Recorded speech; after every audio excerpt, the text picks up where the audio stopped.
Hello everyone, welcome back to my channel. This is Aisha and Invest Invest. So guys, today I'm going to discuss about one more stock. The name is Bank of India, and here I'm going to share a very positive news related to the bank. The bank is soon going to get a 3000 crore जो capital है 3000 करोड़ की government की तरफ से soon the bank is will get so fund raising का ये जो matter है वो 8th अप्रैल को होगा. As you can see here, this is my own application developed by me.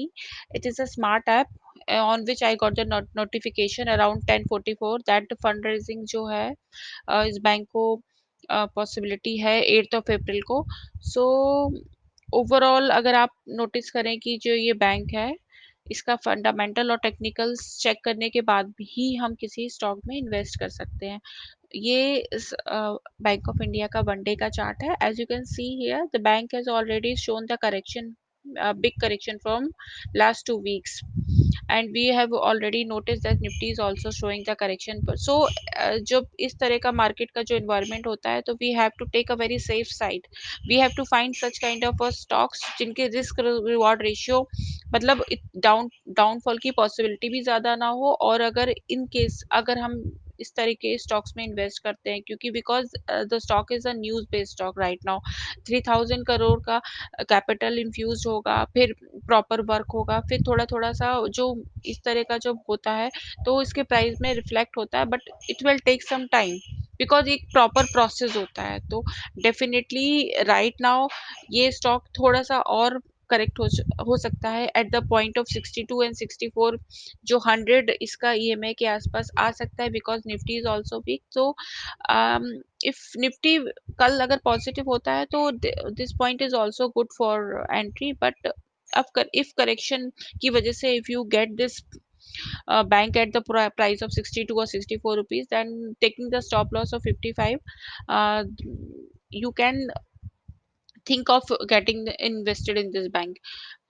Few more details I want to highlight here. The news is that, as you can see here, the news is Bank of India to allot a preferential shares to the government for Rs 3000 crore capitalization infusion. So it is a very positive news related to this bank. Overall, for technicals, I have only used two indicators. First one is Ichimoku and second is Stochastics RSI, and both the indicators shown that now the possibility of downside is not much, but anything can happen in the stock market. So it's just technically based chart. So please do the self analysis also, and risk reward ratio को देखते हुए अपने portfolio में आप इस stock को involve कर सकते हैं for the target of 100 rupees. And once it will break 100, then it will definitely go up to 120 and 130 also, because इसका 52 वीक जो हाई है वो 101 रुपीज है. इसकी कुछ चीज़ें और मैं हाईलाइट करना चाहूँगी. वो ये है कि ये जो मार्केट कैप है इसकी वो 22 करोड़ के आसपास है, जो मार्केट कैप बहुत ज़्यादा अच्छी है ना, और नंबर ऑफ शेयर होल्डर ही 3.7 lakhs है. तो all these things are good कि जो बैंक है वो काफ़ी अच्छा पोटेंशियल रखता है और अपसाइड की पॉसिबिलिटी भी बहुत अच्छी है. और इसके कुछ और पैरामीटर्स हैं जो आप टिकर टेप की वेबसाइट पे जाकर चेक कर सकते हैं. एज यू कैन सी है, इंट्रिंसिक वैल्यू जो है वो काफ़ी ज़्यादा इसकी करंट वैल्यू से लेस है. So it means that expansion जो होगा यहाँ से, तो प्राइस मूवमेंट 100% यहाँ से दिखाई देगा. इसमें एंट्री पॉइंट भी इस स्टॉक का बहुत ज़्यादा अच्छा है. सो ऑल दीज पॉइंट आप जाकर टिकर टेप की वेबसाइट पे चेक कर सकते हैं. बट ओवरऑल क्या है, इसका थोड़ा सा जो प्रॉफिट जो है इसको बिल्कुल नहीं हुआ है लास्ट मतलब 2-3 ईयर से. अगर आप नोटिस करें, इसी की यही लिक्विडिटी की प्रॉब्लम को सॉल्व करने के लिए गवर्नमेंट जो है वो 3000 करोड़ का इन्फ्यूजन इस बैंक को दे रही है. दैट्स वाई ये जो जिस तरह से इसको ये अमाउंट मिलेगा माइट भी करेक्शन के बाद में अब कहीं ना कहीं ये लॉस मेकिंग बैंक से प्रॉफिट मेकिंग बैंक में चेंज हो जाएगी, बिकॉज गवर्नमेंट जो है वो बहुत ज़्यादा फोकस है इस तरह के बैंक्स के लिए.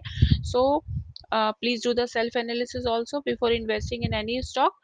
And one thing, इसका जो एक टेक्निकल पैरामीटर है I want to also highlight, like EPS strength, price strength, buyer demand, group rank, all is good.